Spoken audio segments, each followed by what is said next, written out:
Ini juga mungkin Anda tidak sangka, tapi saya optimis. Sesungguhnya alam pikiran rakyat, apa saja yang ada mengalir di saraf otaknya dan di kandungan hatinya, itu adalah produk dari media massa. Jadi sesungguhnya alat produksi sejarah yang yang primer, alat produksi sejarah yang primer itu terletak di genggaman tangan media massa. Jadi media massa punya potensi sangat besar untuk bikin revolusi. Kalau di langit ada lauhil mahfuz, di bumi ada media massa.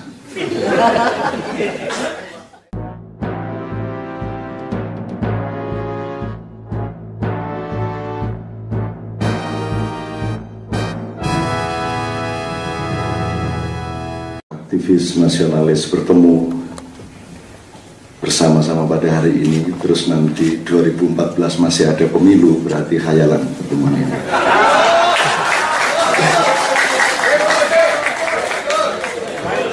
Kalau dalam waktu 1-2 tahun belum ada penjebolan konstitusi dan undang-undang yang anti rakyat dan anti nasionalisme, dan kemudian kembali kepada posisi 17 Agustus 45 dalam waktu 1-2 tahun, apapun caranya, maka pertemuan ini adalah pertemuan takhayul. Saya mohon maaf atas, jadi gini, saya mohon maaf sama mas-mas yang ya babak kedua, karena saya tadi kemarin itu di Pancor di Lombok Timur, ya biasalah ketemu orang kecil di sana, 3-4 ribu siang malam, terus nanti malam saya harus di Gor Mataram, jadi mau nggak mau saya belum punya kewenangan untuk menunda flight Garuda, sehingga saya harus cepet-cepet setelah jam 12 ini lari ke bandara, jadi saya mohon maaf. Juga karena waktu saya sangat sempit, oleh panitia saya dibatasi paling lama 10-15 menit, maka saya datang ke sini ini membawa teks yang bahasanya bukan bahasa aktivis tapi bahasa orang biasa sehari-hari, jadi agak kurang, ya bahasanya Ivan waktu di Berlin lah. Pertama, negara itu gunanya supaya 3 hal pada manusia dan rakyatnya itu aman. Jadi pemerintah itu dibayar untuk mengamankan 3 hal. 1, nyawanya. Nomor 2, martabatnya. Nomor 3, harta bendanya. Di luar 3 itu nggak ada apa-apa. Nah sekarang kalau mau revolusi, ini mau ambil sebab yang mana ini? Banyak nyawa hilang, apa martabat hancur lebur, apa karena harta benda terlalu banyak dicuri? Ketiga-tiganya. Tapi ini masing-masing akan memberi output yang berbeda pada skala prioritas dan akurasi strategisnya agak berbeda. Kalau pertimbangannya harta benda, ya seperti reformasi saja, bilang sama Soeharto, ini jangan nyuri sendirian, saya juga pengen nyuri. Maka sekarang jadi Soeharto semua seluruh Indonesia. Nah jadi yang mana martabat? Kalau soal martabat, ayo, karena kita sudah tidak punya martabat. Kita sudah mengalami peristiwa-peristiwa pemerintahan yang sangat menghina martabat manusia, sangat menghina akal sehat, sangat menghina. Gunanya sekolahan itu supaya jelas dia kerjaannya nanti, kan gitu kan? Kalau dia sekolah ekonomi, dia ntar ngurusin ekonomi. Kalau dia sekolah peternakan, ntar ngurusin kambing dan ternak-ternak. Kalau sekolahnya IT, jangan ngurusin olahraga. Nah terus gunanya universitas apa? Nah dulu Gus Dur yang merintis ini, ASIK, ahli fikih, ngurusin teknologi. Nah itu kalau Gus Dur enggak apa-apa karena dia wali ke-10. Nah, tapi kalau SBY kan bukan wali, dia kan hanya orang yang ingin melindungi supaya hambalang tidak melebar-lebar kerjanya. Maka ditaruhlah Rai Gedek itu di. Memang saya sudah bilang bahasa sehari-hari ya. Saya baca aja daripada saya. Karena tiap hari saya ngomong sama orang-orang biasa, jadi kalau sama aktivis saya mending saya kasih pointers. Yang pertama, judulnya 6 Jalan Revolusi. Aslinya 5, cuman di sini terus berpikir ada 1 lagi. Pertama saya ingin ngomong buku ini dulu, ngomong merajut kembali Nusantara. Saya usul, ini Nusantara pada skala waktu yang mana? Nusantara sejak Angkatan 28, Nusantara sejak Demak Mataram, atau sejak Mojopahit, atau sejak Sriwijaya, atau Ratu Sima, atau yang mana? Kan gitu, atau Nusantara Kus-Plus, Nusantara berapa, volume berapa? Jadi kalau mau ngomong merajut kembali Nusantara, harus diperjelas dulu melalui penelitian yang objektif, diskusi para expert, maupun diskusi publik untuk memastikan bangsa Indonesia ini satu. Harus dipastikan kita ini bangsa Garuda ataukah bangsa Emprit. Dua, apakah kita ini bangsa besar ataukah bangsa kerdil? Yang jelas, sebab kebangkitan orang besar berbeda dengan kebangkitan orang kerdil. Kebangkitan ayam berbeda dengan kebangkitan burung. Kalau kamu tidak tahu kamu ayam atau burung, bagaimana cara bangkit? Sudah jelas kamu ayam mau terbang-terbang. Kan begitu kan? Kamu cacing mau menerkam-nerkam, kan begitu. Jadi orang Indonesia kehilangan dirinya dan tidak pernah mencari siapa dirinya. Jadi kalau mau merajut Nusantara kembali, harus ada penelitian yang cukup panjang dan ada diskusi di semua lapisan. Nomor 3, kita ini bangsa merdeka ataukah bangsa jajahan? Amerika itu penjajah ataukah tangan panjang penjajah? Ada 3 tipu daya dunia, 3 tahap sejak lahirnya Isa. Tahap pertama, tidak terima Nabi Musa kok disaingin sama anak ajaib. Kalah populer Nabi Musa. Ini kan bayi tidak punya bapak bisa ngomong, kan Nabi Musa kan paling cuma belah laut, itu pun kalau disuruh baleni sorenya tidak terbelah lautnya. Karena yang sakti Tuhan, bukan tongkatnya dan bukan Musa lah. Jadi dia kalah hebat sama Nabi Isa. Akhirnya cemburu lah ini anak buahnya Musa. Terus akhirnya bikin rekayasa, memfitnah segala macam, berpuncak pada penyaliban Yesus Kristus. 37 tahun kemudian dibikin rapat setelah kenaikan Isa. Soalnya, loh setelah saya salib kok malah lebih populer. Kalah ini Musa. Oh, kan memang begitu hukum alam. Setelah video porno malah jadi hit.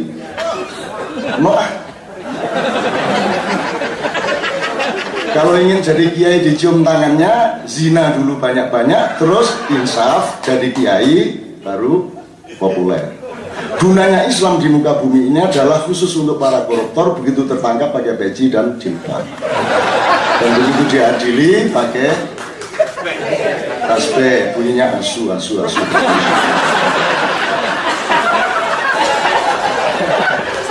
Guyon nih dadang kafir liberal ini bikin kamu. Oke, saya akan setia pada ini. Bangsa merdeka atau bangsa jajahan. Nomor 4, kita ini bangsa setua apa? Kita ini lebih muda dari orang Yahudi, apa kakeknya orang Yahudi? Kalau Yahudi suka menipu, apa tidak benar bahwa kita lebih pandai menipu? Sepandai-pandai Yahudi menipu, masih lebih pandai kita, karena mereka hanya cucu kita. Karena kita lebih tua dari Nabi Ibrahim. Kita adalah anaknya Nabi Nuh ketika istrinya dirasuki iblis. Hamil jadi kita. Maka kelakuan kita campuran malaikat dengan iblis. Ini kalau tidak percaya silakan selidiki. Kamu tidak akan punya bahan, hanya aku yang punya bahan. Nah jadi Nusantara yang mana, Bu? Oke, saya maksudnya yang penting kan orang kompak ya, tapi kan boleh dong orang dikasih gede hatinya. Kamu itu dulu turunan ini. Apa ini hubungannya sama Atlantis, Sundaland, ya toh? Sundawiwitan, Inkamaya. Ataukah bangsa Indonesia, bangsa Nusantara adalah hibrida gagal produk? Jadi ini campuran makhluk bermacam-macam yang agak kurang sempurna produksinya. Akhirnya gini, milih presiden dilihat gantengnya, gitu kan. Semua menteri juga manis-manis, ganteng-ganteng. Dan banyak parameter lain. Saya baca aja, saya berkepanjangan kalau gini. Apakah bangsa Nusantara hari ini terserah siapapun asal usulnya, terserah dia bangsa besar atau tidak? Tidak peduli dia turunan tekek, apa turunan Nabi Adam, apa turunan Homo sapien, Homo erectus, atau Homo seksual. Apakah mereka sanggup berevolusi? Kalau melihat kondisi objektif NKRI hari ini, satu, dilihat kinerja pemerintah dan mental pejabatnya. Dua, filosofi kebangsaan dan konstitusi kenegaraannya. Nomor tiga, semakin terkikisnya martabat dan harga diri bangsa dan manusia Indonesia. Nomor empat, tidak berlakunya akal sehat politik dan rendahnya moral pengelolaan negara yang sampai ke tingkat serendah-rendahnya. Kalau kata Tuhan, ulaika kal an'am bal hum adall. Sebagai kiai sedikit-sedikit saya keluarkan. Ulaika kal an'am artinya mereka sudah seperti hewan, bahkan lebih hina daripada itu. Nomor 5, berdasarkan terlalu banyaknya harta benda rakyat dan negara yang dirampok oleh kekuatan asing serta dimalingi oleh pengurus-pengurusnya sendiri, maka urgensi revolusi 100%.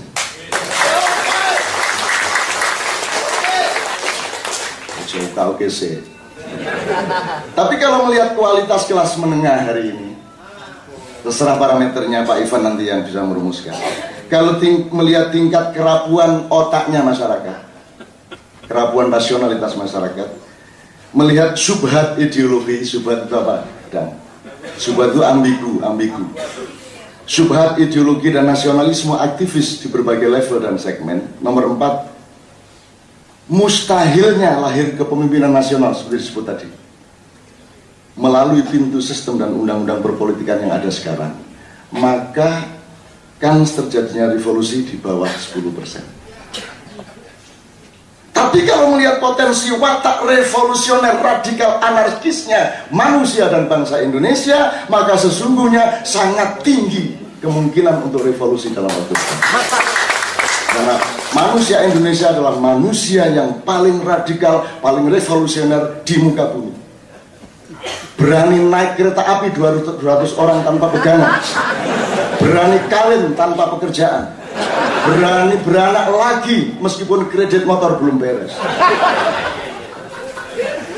Puncaknya adalah SBY bisa jadi presiden. Itu keajaiban luar biasa menurut akal sehat. Tapi tangguhnya kehidupan rakyat, ngawurnya para pemimpin, ribu-ribu perilaku nekat dalam berbagai bentuk, bidang dan ranah nilai menunjukkan bangsa Indonesia selalu siap untuk membiarkan kebobrokan. Kan revolusioner namanya ya. Mestinya kalau orang kesakitan kan marahin enggak, karena dia mampu revolusi atas dirinya. Rawa polor harap nopo, silahkan menindas, saya nggak akan apa-apa. Kalau revolusioner, ayo Belanda datang lagi, daripada yang nindas SBY mending kamu sekalian Belanda, ayo sini, campur Arab, campur Amerika. Rakyat selalu siap untuk kehilangan negara. Jangan dipikir kalau negara Indonesia bubar tahun 2015 katanya akan jadi 17 negara bagian terus rakyatnya sedih. Enggak. Rakyat Indonesia tuh enggak peduli ada negara atau tidak. Wong kerjanya negara cuma ngerepotin hidup mereka. Begitu bubar negara, syukuran istighosah sama siapa. Rakyat kok. Tuhan kaget, loh kok gitu. Saya salah bikin ini bahasa Indonesia. Dulu Gus Dur yang Tuhan bingung, saya dulu bikinnya nggak gitu loh. Sekarang saya Indonesia, Tuhan bingung loh, aku dulu bikinnya nggak gini. Ini mesti ada subversi iblis gitu. Akhirnya Tuhan nyari iblis nggak ketemu sampai hari ini. Padahal di Cikeas ya.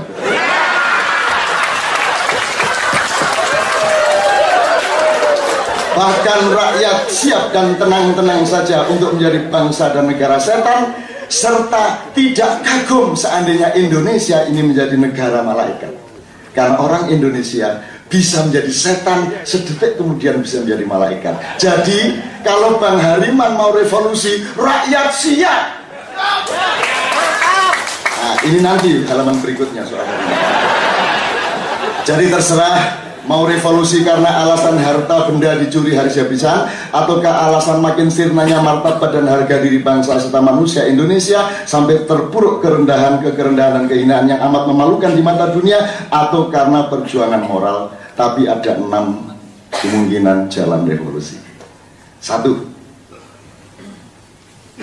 Orang Madura, Mahfud MD, menunjukkan kemaduraannya. MPR sudah tidak berdaya, Mahkamah Konstitusi bisa dia bikin melakukan segala yang diperlukan oleh Hariman. Mahkamah Konstitusi menganulir sekian undang-undang dan konstitusi yang anti rakyat. Diumumkan ini tidak sah, harus ganti. Kalau tidak cocok, carok. Mahfud MD bisa bikin surat menganulir pemerintah bahwa Presiden SBY tidak sah, KPU masih syubhat, jadi tidak sah. Kalau ada revolusi dari Mahkamah Konstitusi dan kalau Mahfud berani, baru nanti saya angkat jadi presiden. Tapi kalau Mahfud tidak berani, ini jangan dipuji dulu. Buktikan Madura, Mahfud.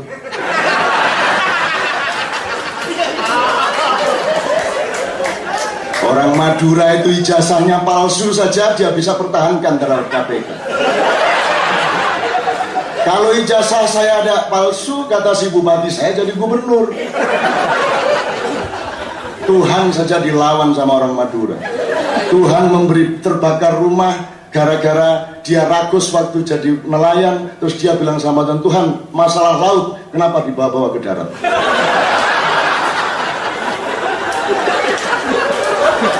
Enggak jadi revolusi, ketawa dulu ini ya. Dua, Presiden SBY, siapa tahu ya, melakukan tindakan revolusioner atas dirinya dan negaranya, mengacu pada hayam buruk yang membatasi dirinya berposisi sebagai kepala kerajaan atau kepala negara dan menyerahkan kepemimpinan pemerintahannya kepada Perdana Menteri yang namanya Gajah Mada. Terserah prosedur konstitusinya. Tapi SBY, saya tak jadi lambang negara saja. Saya minta, saya akan bikin Dewan Negara, semua orang-orang tua yang terpercaya bersama saya. Terus nanti saya angkat Perdana Menteri, pokoknya entah apa namanya yang ngurusin. Ini kalau SBY berani. Kalau enggak apa-apa. Wong ini juga iseng-iseng. Nomor 3.